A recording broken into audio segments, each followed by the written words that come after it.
est-ce qu'il y a, en raison de la guerre, un moment africain ?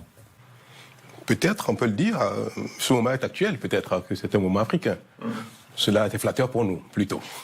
On a entendu sur votre sol la première grande charge du président Macron contre la Russie, quand il a dit la Russie est l'une des dernières puissances impériales coloniales. Est-ce qu'il a raison ? Je ne saurais le dire, ce n'est pas mon analyse des choses. Ce qui me préoccupe, qui préoccupe le Bénin, c'est la guerre en Ukraine. Et cette guerre, elle est malheureuse. La Russie est un ami du Bénin de vieille date. Et malgré l'intervention de la Russie en Ukraine, la Russie demeure un ami du Bénin.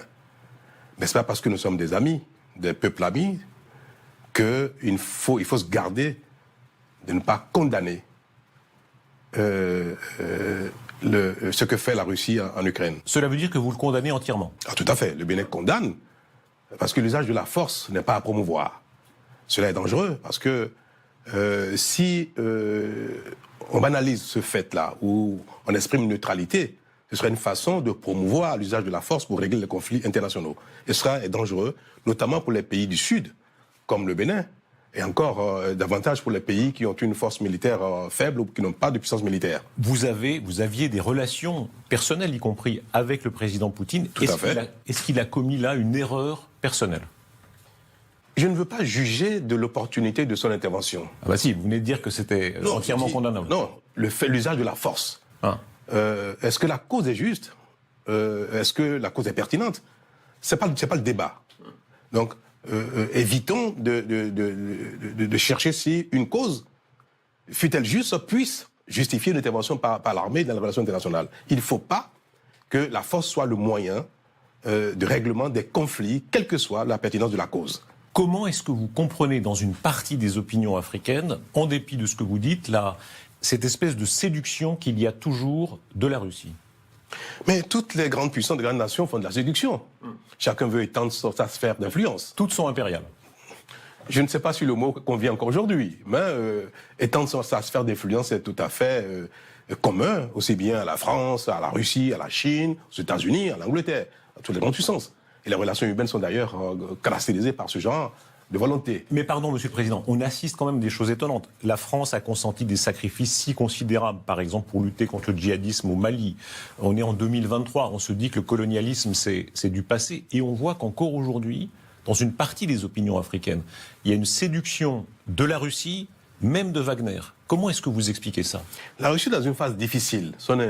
L'invasion de la Russie, c'est-à-dire la guerre que la Russie mène à l'Ukraine, l'oblige à se justifier et à étendre son cercle d'amis. Donc c'est normal que dans cette phase actuelle, elle soit plus active en termes de séduction. Mais je continue de dire que tous les États et les responsables, les dirigeants des pays devraient s'abstenir de banaliser ou d'être neutres.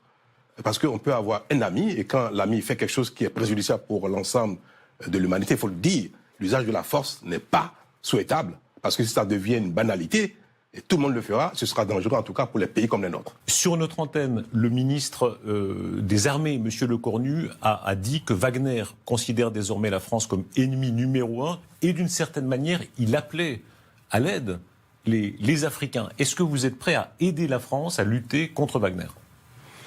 Le Bénin n'a pas à aider un pays contre un autre. Nous ne pouvons pas être un allié de la France contre la Russie. C'est pas un pays là. On parle de Wagner, donc milice. Nous ne pouvons pas être non plus alliés de la Russie contre la France ou contre la Chine et consorts. Le Bénin n'a pas d'allié d'un pays contre un autre. Wagner vient dans un environnement où nous parlons de la guerre que la Russie mène en Ukraine. Donc l'environnement est assez pollué. Parce que le prestataire privé armé, parce que Wagner, si je comprends bien, c'est un prestataire privé armé. Mais la notion d'appel, c'est-à-dire le fait de faire appel à un prestataire privé militaire, elle n'est pas nouvelle, cette notion, ce principe-là, cette notion. On a vu en Afghanistan qu'il y a eu des prestataires, sociétés de prestations de sécurité privées qui sont intervenus pour protéger des édifices et consorts. Vous pensez là des Américains ? Tout à fait.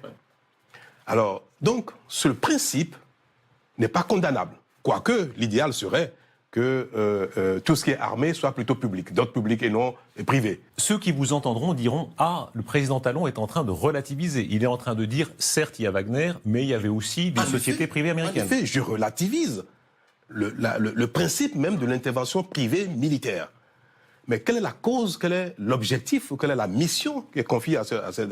C'est purement sécuritaire. Est-ce que c'est un danger pour vous? Est-ce que, selon vous, Wagner est un danger aujourd'hui en Afrique?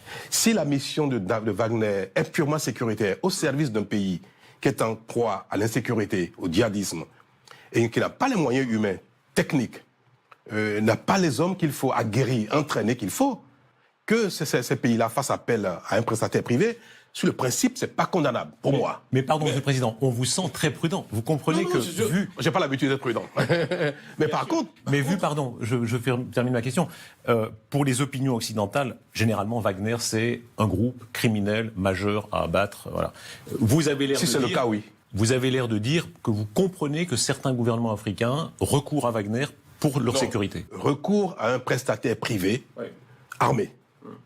Maintenant, si le recours n'a pas d'autre objectif que le soutien pour une cause sécuritaire, alors là, c'est condamnable. Donc, si Wagner intervient dans ces pays, pas pour apporter une prestation purement sécuritaire et que ça doit servir un régime pour des exactions et consorts, cela est condamnable et est condamné. On sent... Il faut bien faire la différence entre les deux choses, oui. Est-ce que l'affaire libyenne pèse encore sur les esprits? Le fait que la chute de Kadhafi, à laquelle la France n'est pas étrangère, pour employer un euphémisme, est-ce que c'est encore présent dans les élites africaines et pas seulement? Les faits, la situation sécuritaire aujourd'hui en Afrique empêche qu'on nettoie le passé. L'Afrique est confrontée à un problème sécuritaire grave. Des armes circulent. Et on sait très bien que l'explosion de la Libye a été un facteur déterminant. Alors, la Libye a explosé à la suite de la chute de Kadhafi.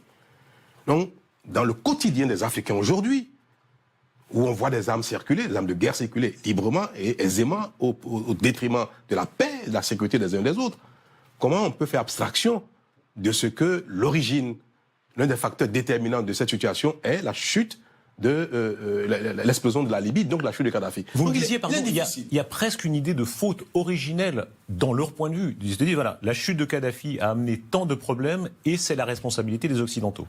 Vous savez, la fin justifie les moyens. Ce qui se passe aujourd'hui peut être mis en balance avec ce que Kadhafi était, savoir si la chute d'un monsieur, malgré tout ce qu'on peut lui reprocher, et ce qui a donc entraîné l'explosion de la Libye, est-ce que, aujourd'hui, quand on voit ce qui se passe comme drame en Afrique, qu'est-ce qu'il fallait faire, qu'est-ce qu'il ne fallait pas faire? S'il fallait regarder dans une boule, dans un boule de cristal, s'il fallait jeter les oracles, on dirait, oh là là, si l'Afrique, si la zone doit être aussi insécure, il n'aurait pas fallu toucher à Kadhafi. En substance, beaucoup d'Africains pensent mieux valait Kadhafi que la situation présente.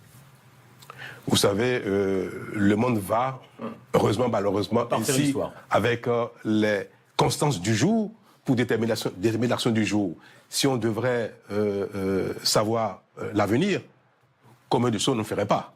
Et combien de choses on ferait? Et pourtant, le poids de l'histoire. On est ici, rue du Faubourg Saint-Honoré, 2 rues plus loin, à droite, il y avait le bureau de Jacques Foccart. Vous y êtes déjà allé, c'était le centre de l'Empire. Je n'ai pas eu le privilège d'aller dans un bureau. Est-ce que ce passif colonial pèse encore? Vous savez, les temps ont beaucoup changé, il faut l'avouer et il faut le reconnaître. Il subsiste encore beaucoup de fantasmes entre les relations, au titre des relations entre l'Afrique et la France. Et la tournée actuelle du président Macron et son discours avant sa tournée tombent bien parce que ça clarifie un peu les choses. Nos populations ont encore beaucoup l'impression que la France a beaucoup d'intérêt, ou l'État français a encore beaucoup d'intérêt en Afrique et qu'elle tente à les défendre coûte que coûte. Il faut avouer que la situation n'est plus exactement pareille qu'il y a quelques décennies. Les choses ont beaucoup changé.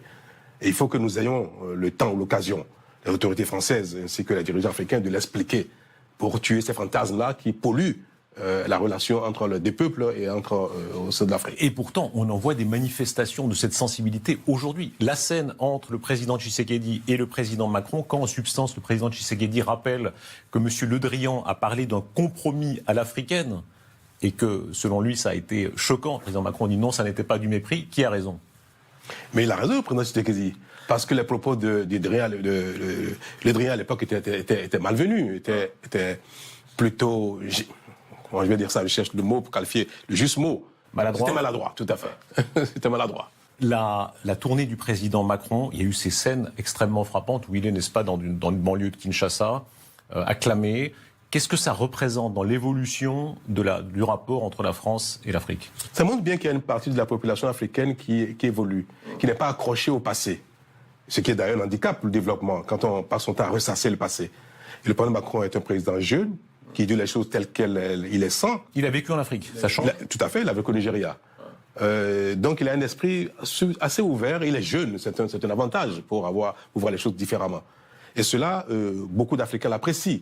Maintenant, il est nécessaire que la France affiche davantage son sentiment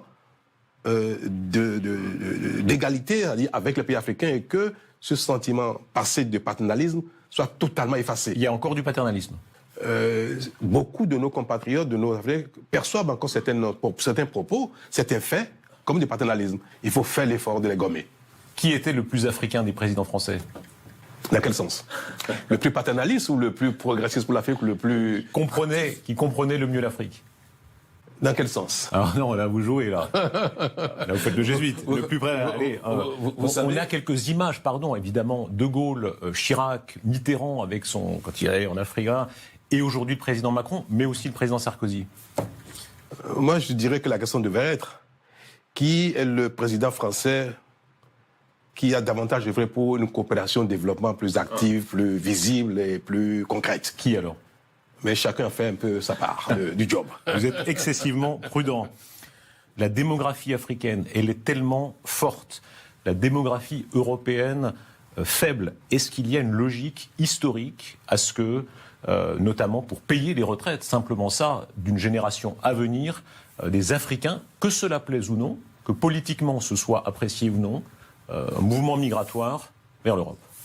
Il ne faut pas que les migrations ou la nécessité de combler le déficit démographique en Occident, en Europe,